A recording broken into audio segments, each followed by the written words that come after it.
ఎటువంటి liquor scam జరగలేదు. ఇదే కాదు, ఏ స్కాము జరగలేదు. ప్రజల్లో లిక్కర్ కన్జంప్షన్ ని తగ్గించి గతంలో కన్నా ప్రభుత్వ ఆదాయాన్ని నిలబెడుతూ ప్రభుత్వ ఆదాయాన్ని పెంచి ఈ రెండింటిని బ్యాలెన్స్ చేస్తూ కావాల్సినటువంటి మెజర్స్ తీసుకొచ్చినటువంటి పాలసీయే జగనన్న హయాంలో ఉన్నటువంటి లిక్కర్ పాలసీ. మేము దాన్ని చాలా ట్రాన్స్పరెంట్ గా జగనన్న హయాంలో ఈ పాలసీని అమలు చేయడం జరిగింది. మీరు అంటున్నారు కదా లిక్కర్ స్కామ్ అది ఇదని. అసలు వాస్తవంగా లిక్కర్ స్కామ్ ఎప్పుడు జరిగిందో చెప్పనా?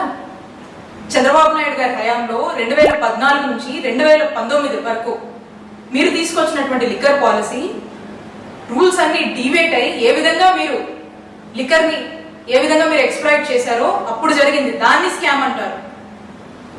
ఇప్పుడు మళ్ళా చంద్రబాబు నాయుడు గారి హయాంలో ఈ సంవత్సర కాలంగా మీరు తీసుకొచ్చినటువంటి లిక్కర్ పాలసీ, అలాగే ఏ విధంగా మీరు సిండికేట్లు ఏర్పాటు చేసి మీకు నచ్చిన వాళ్ళకి షాపులు ఇచ్చి నచ్చిన రేట్లకి అమ్ముకోవచ్చు అనేటువంటి ఒక ఫ్రీడమ్ ఇచ్చి ఆఖరికి లిక్కర్ ని డోర్ డెలివరీ దాకా కూడా తీసుకొచ్చి పెంచి పోషిస్తున్నారే, ఇది స్కామ్ అంటే.